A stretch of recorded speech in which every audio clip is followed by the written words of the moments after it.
At first, it looked like just another polished moment in Meghan Markle's carefully curated public life, a simple appearance, a thoughtfully chosen outfit, a familiar blend of elegance and intention. But something about this time felt different. Not immediately obvious. Not something you could point to in a single frame or headline. It was quieter than that. Subtler. And yet, within hours, that moment began to unravel piece by piece across the internet. A fashion listing appeared. Then disappeared. Questions surfaced. Criticism followed. And suddenly, what seemed like a routine public engagement transformed into a growing controversy that left many wondering, where exactly is the line between personal branding and something more uncomfortable? To understand how it reached this point, we have to step back into the world Meghan Markle has been navigating ever since she and Prince Harry stepped away from royal duties. Since their departure, the couple has built a new life centered around independence, media ventures, and carefully managed public appearances. Meghan, in particular, has cultivated a distinct image, one that blends advocacy, relatability, and a strong sense of personal style. Her fashion choices have often drawn attention, sometimes admiration, and occasionally scrutiny. Over the years, observers have noted how quickly items she wears can sell out, a phenomenon often associated with royal figures and celebrities alike. But this time, the circumstances surrounding her outfit were different. Meghan had recently appeared during a visit connected to survivors of a tragic event, the Bondi Beach attack in Australia. It was a moment intended to be reflective, serious, and deeply human. The focus, at least in principle, was meant to remain on those affected, on the resilience of survivors, and on the emotional weight of such a meeting. And yet, shortly after images from that visit circulated, something unexpected happened. A fashion website began promoting a piece remarkably similar to what Meghan had worn. The listing didn't just suggest inspiration, it appeared to directly tie the item to her appearance during that specific visit. For some, this might have seemed like a routine example of how celebrity influence drives consumer interest. But for others, the timing and context raised uncomfortable questions. Why highlight a look connected to such a sensitive occasion?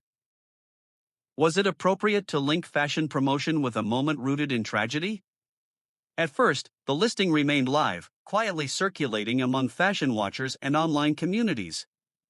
But then, something shifted. The page was suddenly removed. No official explanation.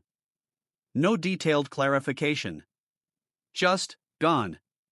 And that's when the conversation truly began to escalate. Because the disappearance of that advert didn't silence the issue, it amplified it. People had already taken screenshots. Discussions were already unfolding. And in the absence of clear answers, speculation filled the space. But then something unexpected happened. The conversation didn't stay confined to fashion circles. It began to spread, crossing into broader discussions about public image, responsibility, and the evolving role of figures like Meghan Markle in a post-royal landscape. What followed surprised many, not just the intensity of the reaction, but the direction it took. Some observers focused on the fashion industry itself, pointing out how common it is for brands to capitalize on high-profile appearances. They argued that Meghan may not have had direct involvement in the promotion, suggesting that companies often act independently when they see an opportunity.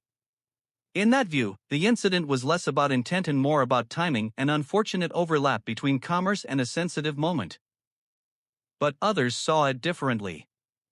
They questioned whether the boundaries between personal branding and public duty had become blurred. Meghan's influence, they noted, is not accidental.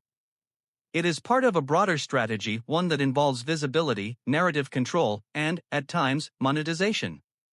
In that context, even indirect associations can carry weight. And then came the media response. Headlines began to frame the situation as a backlash. Words like criticized and controversy appeared more frequently. Some reports emphasized the removal of the advert, suggesting that it may have been taken down in response to negative attention. Others highlighted the ethical dimension, raising questions about whether certain moments should remain untouched by commercial interests. Meanwhile, public reaction continued to evolve. Online discussions revealed a wide spectrum of opinions. Some defended Meghan, arguing that she has consistently used her platform to highlight meaningful causes, and that this incident may have been beyond her control. They pointed to her history of advocacy, suggesting that it would be unfair to interpret this situation as a deliberate attempt to profit from a sensitive moment. But not everyone was convinced. Critics argued that public figures must remain vigilant about how their image is used, especially in emotionally charged contexts. They suggested that greater oversight or at least clearer communication might have prevented the situation from escalating. And this wasn't the first time Meghan's fashion choices had sparked debate. Over the years, her wardrobe has often been analyzed not just for style, but for symbolism. What she wears, where she wears it, and how it is later presented, all of these elements contribute to a larger narrative. A narrative that is constantly being shaped, interpreted, and sometimes challenged. What followed next only added to the complexity. As the advert disappeared, questions remained unanswered. Who authorized it? Why was it linked so directly to that particular visit? And perhaps most importantly, what does this incident reveal about the intersection of influence, responsibility, and modern celebrity culture? Because at its core, this story is not just about a dress or a listing on a website. It's about perception. About how moments are framed, and how quickly they can shift from one meaning to another. A visit intended to show compassion can, under certain circumstances, become entangled in conversations about commerce. Many people believe this reflects a broader challenge faced by public figures today. The lines between personal expression, public duty, and commercial opportunity are no longer clearly defined. Social media, instant coverage, and global visibility mean that every detail can be amplified.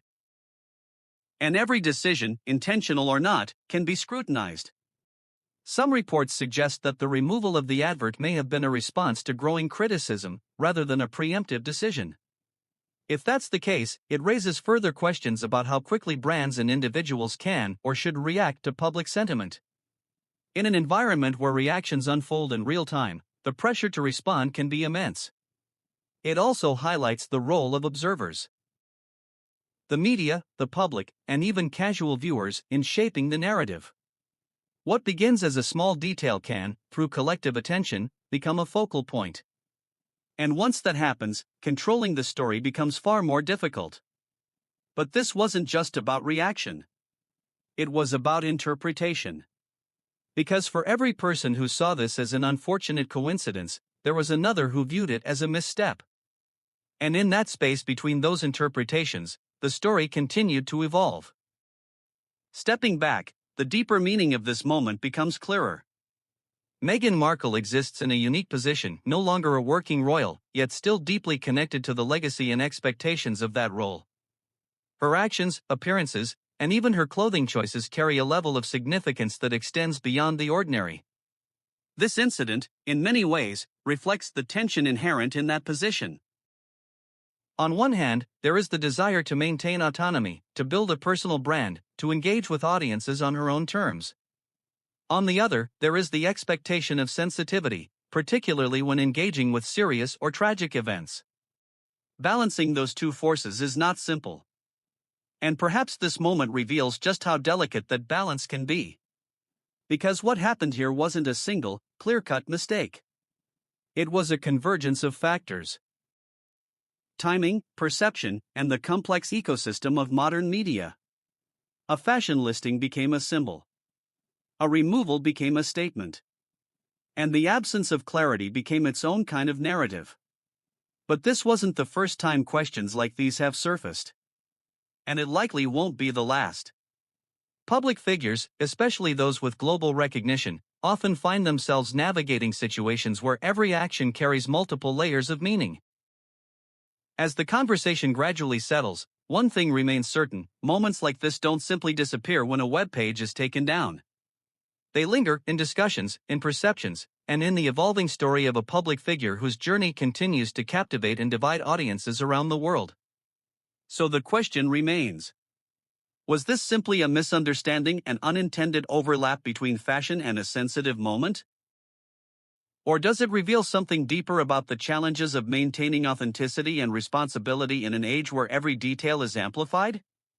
And perhaps more importantly, What happens the next time a similar moment arises?